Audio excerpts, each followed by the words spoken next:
Welcome, one and all, to the Hammer Territory Podcast. My name is Shawn Coleman. Hope wherever you are and wherever you are listening, you are having a great week so far. Weeks are more fun when they're filled with Braves wins, and that's what we've been able to see. Matt Olson, home runs, the offense, having fun, just an absolute offensive outburst in our nation's capital. My name is Shawn Coleman, as always, here with my podcast partner, Stephen Tolbert. I will put a disclaimer out there. I have not 100% tonight. Please forgive the voice. And for that reason, I'm going to let my podcast partner take the reins. One of the best when it comes to covering the Braves, Stephen Tolbert. Good to always do these with you, sir. Hope you've been well. Good seeing you again. What's up, buddy? For those who don't know, behind the scenes, our man Shawn has been very sick the last week. And I mean, this is like a Michael Jordan flu game type situation we have going on right now. My guy is just gutting it out. I mean, just a pro's pro. You know, it's like, I mean, this is Why is the best podcast partner in the I game? mean, this is inspirational movie type stuff. Rocky, Seabiscuit, and Shawn Coleman. Those are kind of the big three right now that I can think of. So, yeah, it has been a fun week. Well, it's been a fun week as long as you're not hoping the Braves lose games. I guess there is that segment of fans that were really hoping for losses. The Nationals bad just turned out to be substantially worse than the Braves bad. The Nationals, God bless the Nationals, man. They fired everybody early in the season because the rebuild has not been going well, and you can kind of see the evidence of that. They not only lost to the Braves this weekend, they got demolished in a way that the Braves haven't demolished really anybody in a long time. So, and the Braves still have 3 more games with the Nationals, by the way. So yeah, the chances of the Braves having like one of these top 2 or 3 picks, or at least top 2 or 3 odds of having a top pick, are probably gone. You win 5 in a row this late, it's going to change those. So Braves are more than likely going to be in like the 4, 5, 6 range in terms of the lottery odds. They can still get a top pick. Obviously, it's a lottery, but yeah, it's been fun watching the Braves hit. Hurts and Waldrop had a pretty decent start after a rough one that Brad and I were in person for last Friday against the Astros. So, but yeah, buddy, it's good to be back on with you. You're an inspiration to an entire country, and we love you. I appreciate those kind words. But yeah, man, of course. Yeah, no, it's been fun to see. Again, I know Brad and Scott talked about it last night. You don't want to take it out of context. There's very little significance of the Braves, playing well right now. The offense doing what it is, especially against Washington. But at the very least, it is relevant. You'd much rather be playing good ball to end the season, especially in a season where you haven't played good ball, than the alternative. But it's been a month or so. It's been the past 4 or 5 weeks where it's the news nuggets that come down the pipe that carry more value a lot of times than what we're seeing on the field. And once again, while not official as of yet, friend of the show, Gorovidic, he let it be known today that more than likely Jhancarlos Lara, a name that has really gained recognition, familiarity in Braves country over the past few years, a name who I felt some, at least myself. I'm not going to act like I'm a prospect guy by any means, but he was a name I was wanting to watch for. He was Didier Fuentes before Didier Fuentes had that outstanding spring training because of how good at times Lara looked last year, and he's looked good this year. The Braves are going to call up Jhancarlos Lara to be a member of the bullpen basically over the final stretch of the season. And this isn't just another call-up. This isn't, in my opinion, a call-up in which, like we saw with Hayden Harris, where Harris has just been so good at the minors, he deserved the opportunity to be called up. Jhancarlos Lara being called up is significant because this is someone who truly has the potential to be a staple in the Braves bullpen. He has that type of upside. We talk about over the past 15 years, Craig Kimbrell, AJ Minter. I'm not saying Lara, there's a overwhelming chance he's going to be at that level, definitely not a Kimbrell level. But there hasn't been many, if any, prospects, relief prospects at least, that have had as much noise around them as Laura has, other than the two names that I mentioned. That's the level of arm that we're looking at with one of the best sliders in baseball, and it's finally going to be awesome to see him in the Atlanta bullpen in the coming days. Yep. So obviously we're not prospect guys. We don't pretend to be prospect guys. We listen to people smarter than us when it comes to this stuff. But as guys get closer and closer and get to this level where there are very likely going to be contributors, that's kind of where we start, jumping in and learning about these guys. And so we've spent the last probably, I don't know, 2 months learning about Laura just as he's gotten more and more name recognition. He was in AAA. And obviously once you're in AAA, really even in AA with this organization, you're one call away from being in the majors. And so, we've all just kind of been paying attention to Laura the last few months. And it was weird. It's a little weird to me that they're waiting this late to call him up. Like we thought we might see him when rosters expanded in September, just to see what he's got. Obviously, the Braves wanted him to develop a little more in the minors, but yeah, calling a guy up with like 10 games left in the season is a little weird, but it's better than never. I do want to see what he looks like in the majors. He's a very interesting prospect. If you don't know, he's a 6'3" right-handed reliever. He's a pure relief prospect. 22 years old, still very young. I think he's in the top 15, depending on which scouting service, which prospect ranking you look at. So he's one of the Braves' better prospects. The dude throws 100 miles an hour. Though he sits like 98, 99, 100. He's got a live arm. But he's got a wipeout slider. His slider is one of the best pitches in the Braves' entire farm system. He throws it like 89, 90 miles an hour. I think it's been recorded multiple times this year at over 3,000 RPMs in terms of spin rate. It is a devastating pitch. And when he has his command going, those two pitches together are lethal. He misses a ton of bats. The problem is, and this is not specific to him, he doesn't always know where it's going.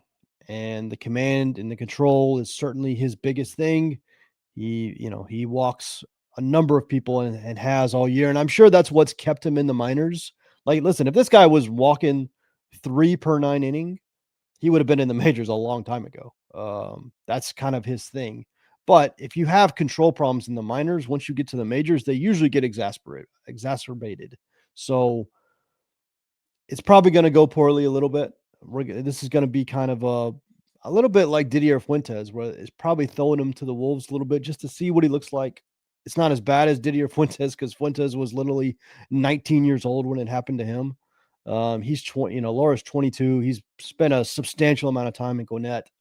You can justify the call up, and the arm is so special. You can see why the Braves want to see what they've got. And so I'm curious to see how much run he gets.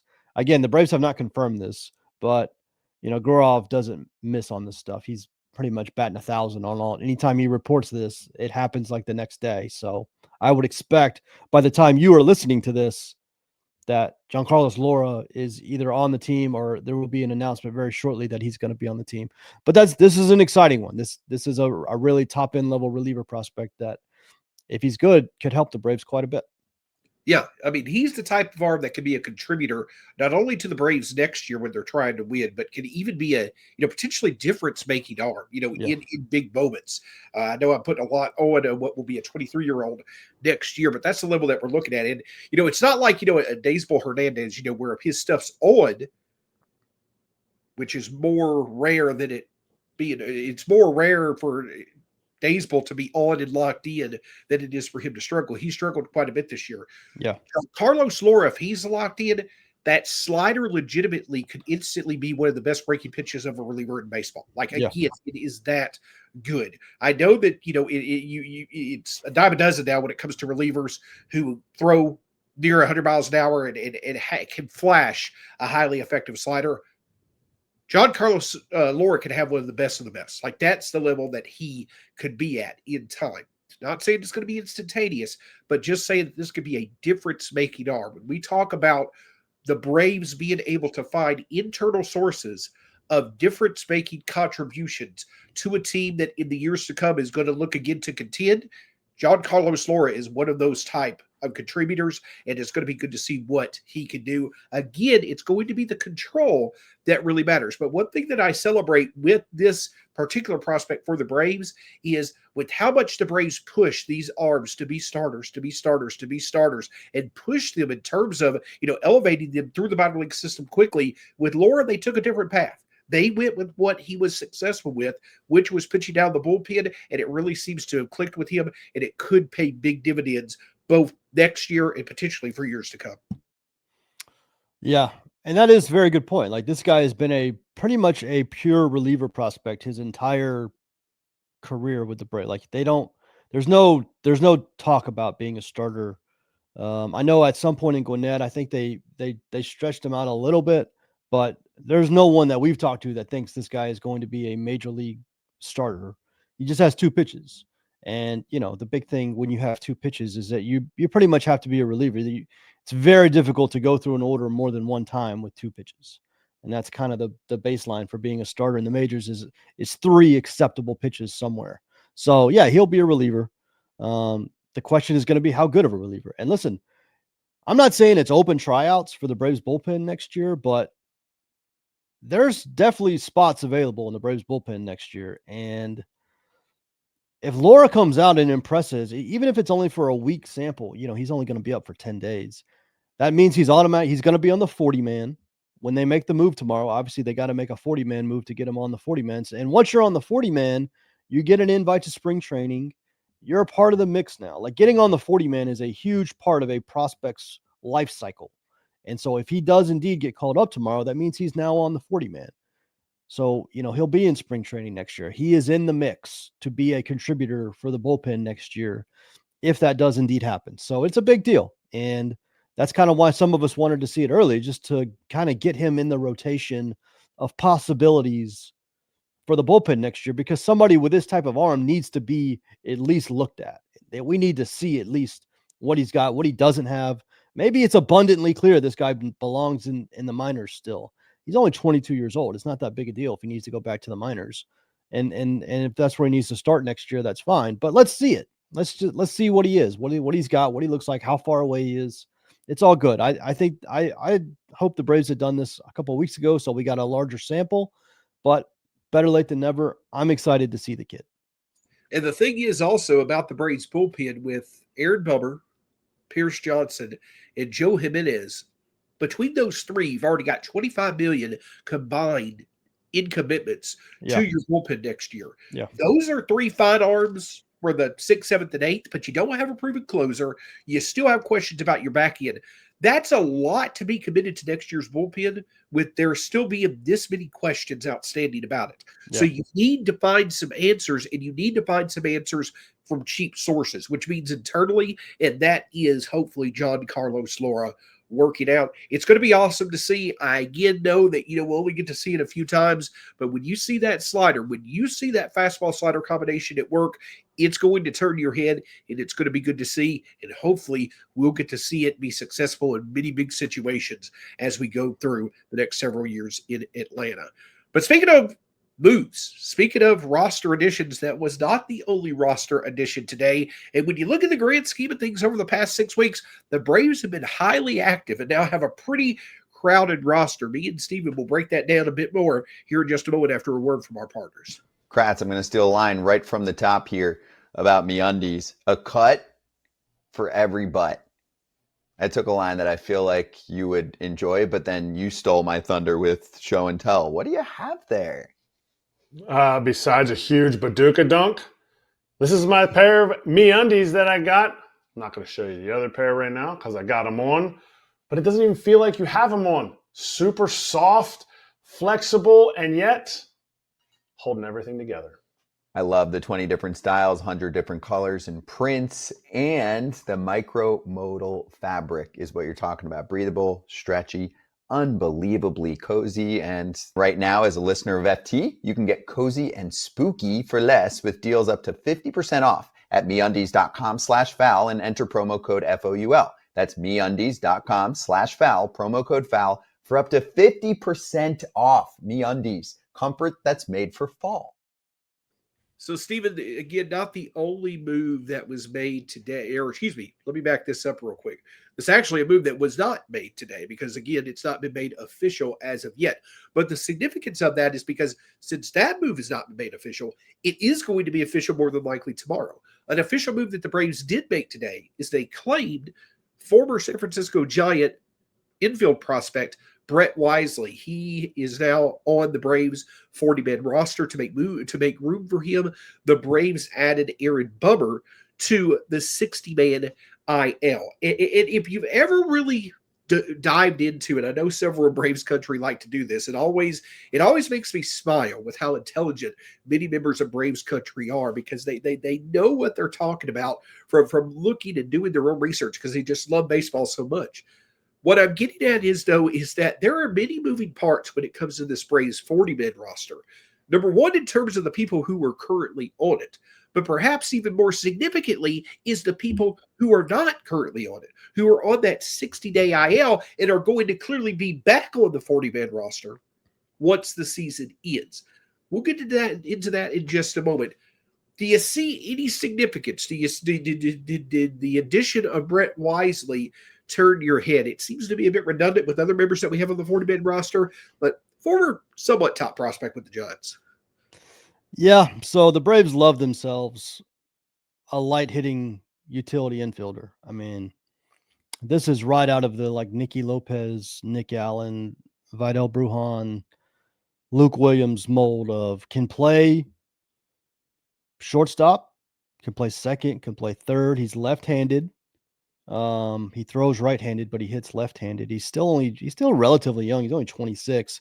He wasn't at like a top tier prospect with the Giants. I think he topped out at like, I think he came in 1 year like 16th on their top 30. So like a reasonable prospect, like somebody who was going to be in the majors. He can hit. He's got a career 64 WRC plus.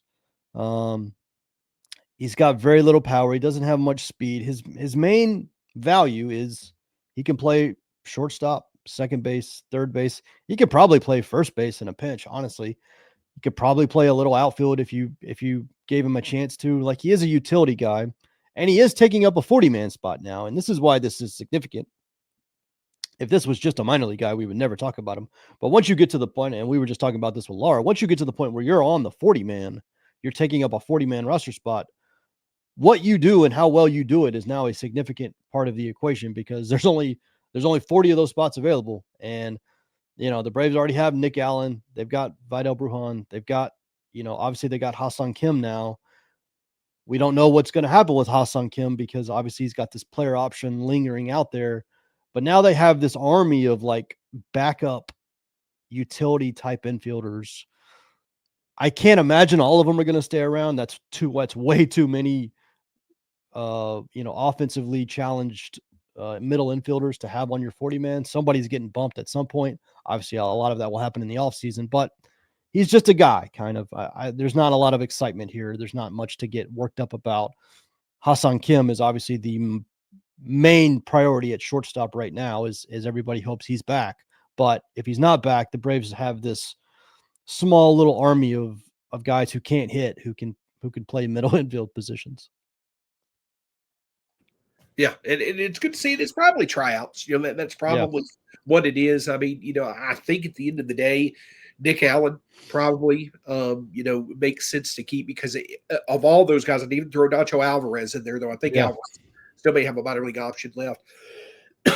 These lighter hitting utility infielders, of those guys, when you look at that group of, not good enough to be an MLB starter, but, could offer value off a bench type talents, which of those guys has the most added value in one skill? And that's Nick Allen's defense. So at the end of the day, it's probably just the Braves getting a glimpse of what these guys could offer next year. But to your point, more than likely, multiple of these guys are going to be bumped in time because I'll say this because you just made a good point. Brett Wisely has a minor league option next year. Yeah. Vidal Brujan, Luke Williams, and Nick Allen all are out of options. Yeah. So that might be part of the calculus here, is that Wisely actually has a minor league option. Nacho Alvarez has a minor league option. The other three guys do not have minor league options for next year. Yeah. So that makes sense, depending on what the Braves are looking to do. And again, we know that the Braves have been active. They've done this before when it comes to off seasons. They're just doing it early now because their chances of this being a meaningful season happen early. Yeah. They made it to where they've added people early in the off season and wound up designating them for assignment as time went on. So you see this, it's just happening a bit earlier this time around.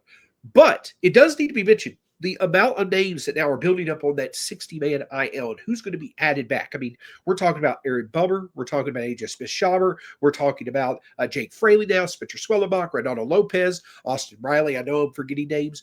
But the point that I'm getting at is that those are names that you're obviously hoping are going to be back healthy, better than ever, when they come back in time, in the next month or so. So a lot of these names that you may look at the 40-man roster for the Braves now and be like, why is this guy on the 40-man roster? Well, it's simply to fill it out for right now. Yeah. When these other guys who are already being paid for next year come back, those type of names that you question being on the 40-man roster, they'll be off by then. But it's no small factor into the offseason that the Braves are going to have many changes to this 40-man roster initially, not to mention how they're going to create space on that 40-man roster for additions as we go through the offseason. Yeah, it's a mechanism some fans may not know about, but the 60-day IL goes away once the season ends. I think it goes away. I can't remember if it goes away in October or November, but I think it's after the World Series. But the 60-day IL goes away. And the 60-day IL is the place that teams put players when obviously they're going to be out for a long time, but they want to clear a 40-man roster spot so they can add somebody who's healthy back. Well, obviously what happens is at the end of the year, the 60-day IL goes away. So all of those guys who got taken off of the 40-man roster have to be put back on by the time we get to the offseason. So I'm just going to go through the names so everybody knows, because it's actually incredible the number of guys the Braves have on the 60-day IL. So it's Jake Fraley, it's Austin Riley, it's Sean Murphy, it's AJ Smith-Shawver, it's Spencer Swellenbach, it's Reynaldo Lopez, Joe Jimenez, Grant Holmes, and Aaron Bummer. And in order to get Lara on the 40-man tomorrow, I would not be surprised if they put another guy on the 60-day IL tomorrow. So that's a bunch of guys, like 10 guys that are on the 60-day IL that are going to have to be added back to the 40-man roster when the season ends. So, and obviously the Braves will have guys just naturally come off the 40. When the season's over, Marcell Ozuna will come off the 40. He's no longer on the roster. He's a free agent. Raisel Iglesias will come off the 40. He's a free agent. Sandy Leon, who got added when Sean Murphy got hurt, will come off the roster because he's a free agent. And then there'll be the offseason moves where like guys get non-tendered. Jake Fraley might get non-tendered. Eli White might get non-tendered. Jared Kelenic. These are guys the Braves have under team control, but they might choose to let them go into free agency because they just want better things for that roster spot. Jared Kelenic, I think, is a pretty clear, probably going to be non-tendered at some point this offseason. So, yeah, we're not going to do a full 40-man dive tonight. We've got the offseason for that, and we'll have plenty of time to do that. But we did just want to point out the number of players the Brave have on the 60-day IL. It's gotten pretty much to double digits at this point.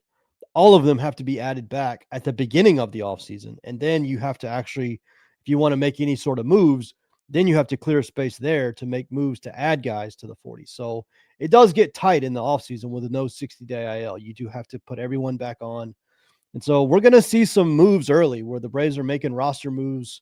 The Braves are clearing non-tendering guys, cutting guys, releasing guys because they need the 40-man spots, because all of those guys have to be put back on when the season's over.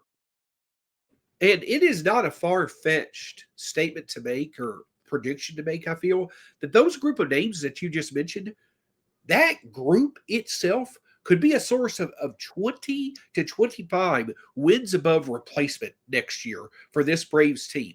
Like, you hope that could be the case. The Braves need for it to be the case, if not more than that. But that's another concern going into the offseason, that you have so many of those significant names currently on the 40, or currently not on the 40-man roster. They're on the 60-day IL, who are going to go into the offseason, you hope, getting healthier than when they got injured, obviously, but who likely are not going to have just a fully healthy offseason. Some will more than others, but that is a big thing, and it feels like that it's rinse, wash, repeat once again for like a third or fourth straight offseason. One of the biggest contributing factors to the Braves getting back to where they want to get is returning to health for many of their internal options, like Austin Riley and others. So that is no small development, is monitoring not only those names coming back on the roster, but them getting healthy and staying healthy. Yeah, I mean, listen, Austin Riley and Sean Murphy alone have both been 4 or 5 win players in their career. I mean, that could be, that's 8-10 WAR sitting on the 60 AL right there. Then you had Spencer Schwellenbach, you had Ronaldo Lopez. I mean, these are guys who were substantial contributors. Grant Holmes, Chris Sale was on the 60 AL. He just came off. And obviously Spencer Strider spent the last year on the 60 AL because he was recovering from elbow surgery. So yeah, the Braves have had massive, massive pieces of what they need to be contributors, guys who they depend on, who are just not playing. And it is it's actually an unbelievable amount of guys on the 60 AL this season. At some point, probably in October, when there's no more Braves, I'll go through and actually count how many players the Braves put on the 60 AL at some point this season, because it is absurd. And that's what made me think of it tonight to talk about. Was obviously they put Jake Fraley on. Now they did that to clear a roster spot. It's so close to the end of the season. He's probably not that hurt, but they did it to they needed the roster spot. But it made me think all of these guys have to get back on the 40-man when the offseason starts. So the Braves are going to have some maneuvering to do, to say the least, even before we get into what they do for the offseason. Just to get to the offseason, the Braves are going to have some moves to make to clear up some 40-man spots for all their injured guys being put back on. So just something to watch for as we move to the end of the season. And speaking of the end of the season, it is upon us. I believe 9 more games for the Braves? 9 more games left for the Braves. And I believe that, the Braves will be officially eliminated from the playoffs. Either they already have or they will be at some point this weekend. But that doesn't mean there still is a few things to watch out for, including tomorrow night when the Braves head to Detroit for the series opener against the Tigers. They'll face a familiar friend and now foe for the second time this year. More on that in just a moment after another word from our partners. Hey, if you're a card collector or you're looking to collect, buy, sell, trade, Arena Club's the spot. And I'm going to tell you why. Because the old process, AJ, was very clunky. Buy a box, rip the pack, tons of commons, send it in for grading. And then finally you get everything back. This is weeks and weeks, and you can start to try and sell the card. We have eliminated that with Arena Club, or they have. I act like I'm part of it, but in really one step. Arena's your one-stop shop for everything. You get a card, you open a slab pack, the card is there, it's graded, it spins around coolly, shows you 3D, the front, the back, you can look at the corners, you can look at everything, and then you get a decision. Do I want to keep it? Do I want to sell it? Do I want to trade it? It gives you an instant offer. You can buy it back and re-rip another slab pack and try for something else, or you can keep it and hope the value goes up and sell it at a later date. It is truly the best spot to get cards. 20% off your first slab pack or card purchase can be had right now at arenaclub.com/FOUL and use code FOUL. So, Stephen, the Braves will be going to Detroit, and just to be honest, what's more than likely, which I would almost guarantee going to be the last meaningful games of the season for the Braves. They're playing a team in the Tigers who are still looking for playoff positioning. The Braves themselves are going to be facing Charlie Morton tomorrow night. You're going to see some opportunity for the Braves regulars to play. But while over this weekend you may see that, one thing that you're going to start seeing is probably a bit more of the Vidal Brujans and other names such as that getting starts, getting more innings and things like that. Things are going to wind down quickly as we really want to, see, these, more than anything, these regulars end on a healthy, good note. Now, Matt Olson's going to be in the lineup every day. But with that being said, it's going to be fun to see Charlie Morton once again. But what really stands out to Stephen Tolbert? What are the 1 or 2 things that, if this occurs, the season's going to end on an even better note than right now, I anticipate? 1 or 2 things that stand out to you over the next week plus? Yeah, so obviously the Braves are playing the Tigers this weekend, last road series of the year. And Charlie Morton obviously got traded to the Tigers. He's not been good with Detroit. He's got like a 6 ERA since being traded over. So a lot of our podcast has kind of latched on to the Tigers to kind of be their team in the postseason. I will probably join them in that. I kind of do want the Tigers to make a run, but yeah, Morton has not been good. And the Braves will face him Friday. It is going to be interesting. So the Braves are 9 games back in the wild card. There's 9 games left. So obviously the next time the Braves lose or the Mets win, they will officially be eliminated from the postseason. I know people thought obviously the Braves were actually, for all intents and purposes eliminated a long time ago, but they will mathematically be eliminated the next time the Mets win or the Braves lose. So yeah, we've been in storyline mode for a long time. What I'm looking for the rest of the year is I want to see every Spencer Strider start. He's going to pitch in this series. I want to see what he looks like, what adjustments he continues to make. Every Hurston Waldrop start is interesting to me. I watched them all. Chris Sale, every time I watch him, I just think, damn, I wish he hadn't got hurt because I think that guy would have won Cy Young again. He's been that good. Better ERA this year than he had last year when he won the award.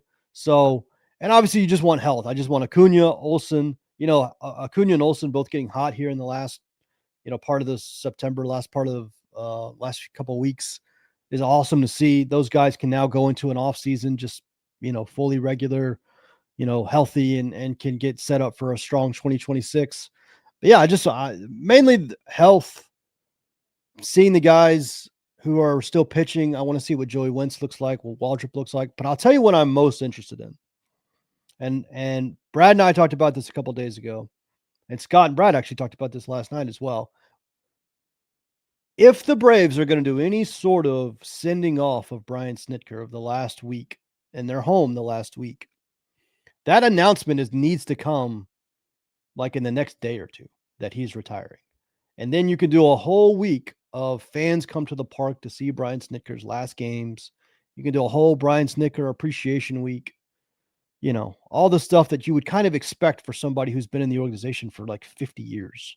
You would expect some sort of send-off. It is going to piss some fans off if we get to the offseason and they just move on from Snitker and no one ever got a chance to like appreciate him, say bye to him. Like, it's going to piss some fans off. I'm not going to be personally pissed off, but I understand people that would be. Like, the dude's been in the organization for 50 years. We should have done something for him during the season where, fans could have, show their appreciation. I hope if they are going to move on from him, I really hope they do it the right way. Send out that announcement in the next day or two and let the fans show their gratitude over the last week of the season. We have not heard anything to that effect, and maybe Brian Snitker isn't retiring at all, but if he is, or if the Braves are not bringing him back, I really hope they go about it the right way. Don't just do it in the offseason and the guy doesn't get any fanfare. Like, announce it now so the guy can get like a week-long like send off. I think that's the right way to handle it. But I say that to say, if they're going to do that, that has to happen like the next 2 or 3 days. Because once they get back home, that's it. Those are the last 6 games of the year. So it's something to watch for the next couple of days. Yeah, absolutely. And I think that it's the right thing to do. And, but it may be the right thing to do. But I also think that there's legitimate truth to the fact that Snitker may just not have made his mind up yet. If he hasn't, you can't force that. I'm with you 150%. But if he hasn't, you can't force that. Now, on that same end, if he hasn't made his mind up, it should not automatically be a given that if he wants to come back, he does come back with the Braves. And that's what I'm saying is that, like, if the Braves aren't going to bring him back regardless, and Alex knows that. Right now, Alex is sitting in his office right now, and he knows even if Brian Snitker wants to come back, he knows whether or not he wants him to come back. Yeah. And that's what I'm saying. If he doesn't want him to come back, if he is 100% in his mind, he knows the Braves are going to have a new manager next year, do the right thing by Snit and get that word out so that we can do a full week of like, thank you for being in this organization for half a century, winning a World Series, second most wins in franchise. Like, the guy deserves a send-off. And I hope if they already know, I hope they do it the right way. And I hope they do know because it is the time. Yeah.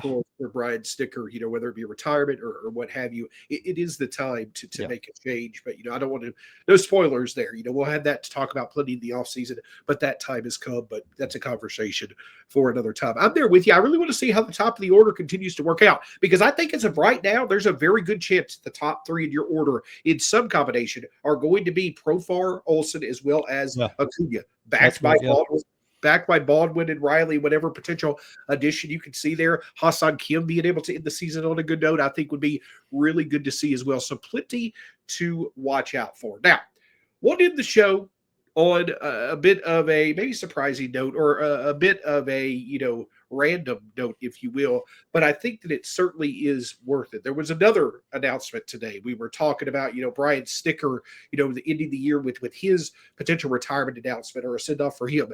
Long time Los Angeles Dodgers ace Clayton Kershaw announced his retirement earlier today. And I know that this is a Braves podcast, but this is also Clayton Kershaw, who legitimately is one of the best pitchers and ambassadors for the game that I can remember in at least my lifetime, and probably in the history of the game. Steven, 13 games against the Braves in his career, at least regular season. 2.49 ERA, 2 strikeouts away from 100, but I believe he was 6-1 against Atlanta. But the thing that I'm getting at is that, for Braves fans who are able to witness for the better part of a decade, Smoltz, Glavine, and Maddox, we're talking about Kershaw arguably, probably definitely had a better career than any of them, at least in his peak. What a tremendous career, and just hats off to, again, one of the, perhaps maybe the best pitcher I've seen in my lifetime. Kershaw was very good. He was the best pitcher probably of his generation. Scherzer and Verlander probably have something to say about that, and I'm probably forgetting somebody. He's going to be a first ballot Hall of Famer. I don't know that I would say he was ever better than Maddox. I think Maddox gets slept on. I think Maddox is like one of the top 10 baseball players ever, not just pitchers. Like, go look at like Greg Maddox's Fangraphs or Baseball Reference page. It's one of the craziest things. I actually spend like hours on that page sometimes, just marveling at the nonsense, the craziness that is Greg Maddox's career. But yeah, Kershaw is a first ballot Hall of Famer.